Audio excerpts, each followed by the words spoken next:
good at taking compliments?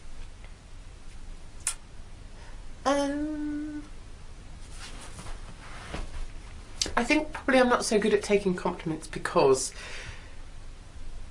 you know, I believe that it's really important to be tough and really important to be strong, and those are the qualities I most admire.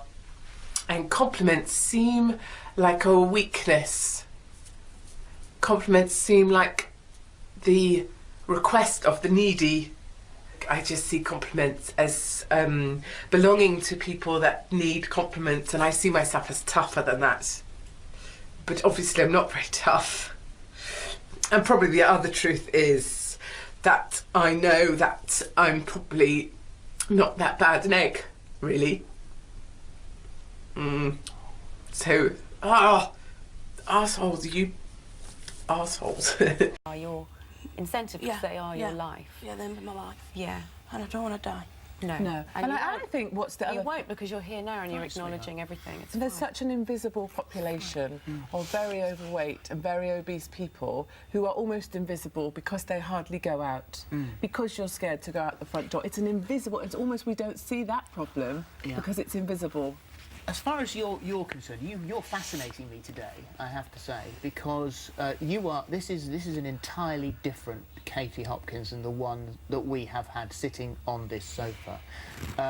I've never seen you be so warm. I've never seen you be so caring. I've never seen you, certainly never seen you be so empathetic with someone. And has this experiment of yours changed your view?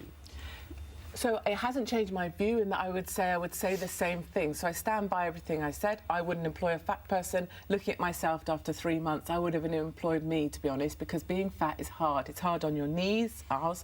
It's hard on your body, isn't it? It doesn't feel great. In the breath and everything. Really hard to catch your breath. And after I was on here last time, it's the thing everyone said is, why is she gasping so much? But it's hard to get a breath, isn't it? Yeah. But what I Katie, your have eyes are found full is of that tears yeah, now. because you have a decent we all have a decent humanity, and I see it on Twitter as the amount of aggression and abuse directed, and I've obviously dealt with that every day of my life, and that's totally fine for me.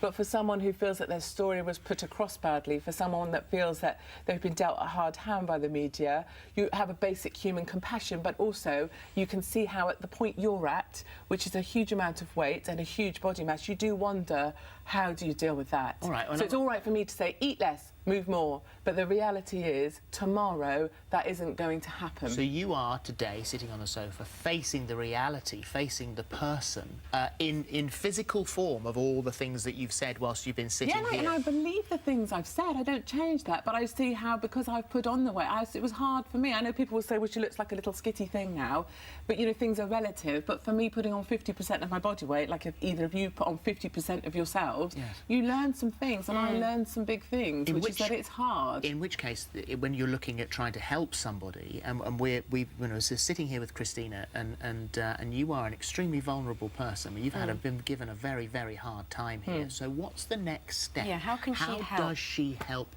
herself?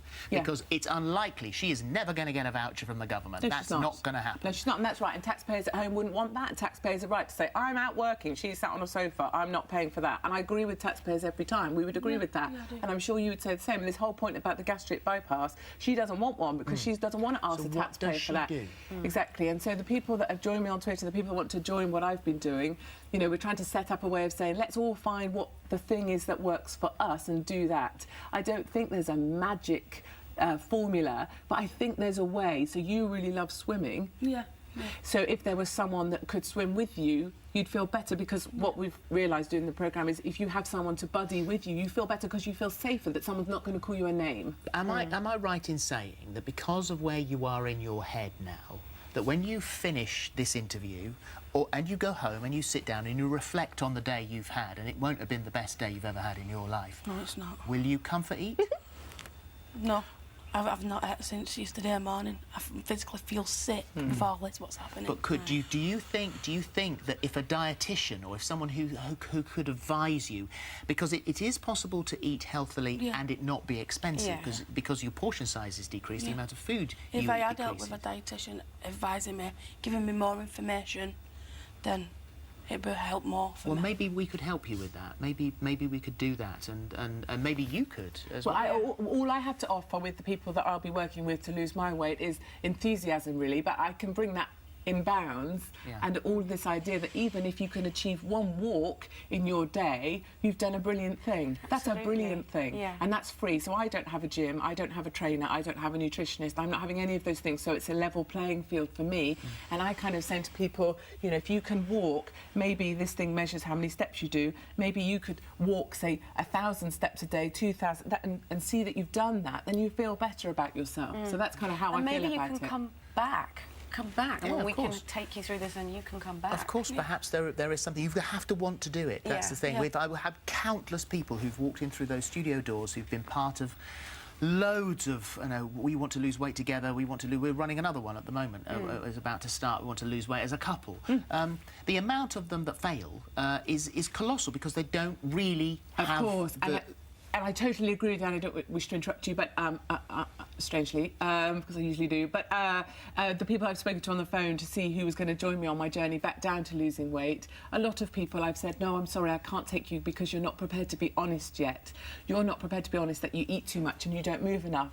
Whereas I feel someone like yourself... I do eat too much and I don't move enough. And I'll Brilliant. admit it. How you will admit it. And the first step is the honesty. And honesty is the massive bravery in this journey. And she's done the bravest thing already. Well, you've done a hugely brave thing. Really have. And the key, obviously, as I think we've even begun to get to the bottom of here, it's not a voucher, it is your head. It's my it's head. what you want to do. Let's leave it here. Because I'm still rattled by the calm Katie that I'm sitting in front of. It's just a little calm, but I was an inner scared anger. about So meeting people on Katie Twitter, today. you go at her, you take me on too. So beware. Let's leave it there.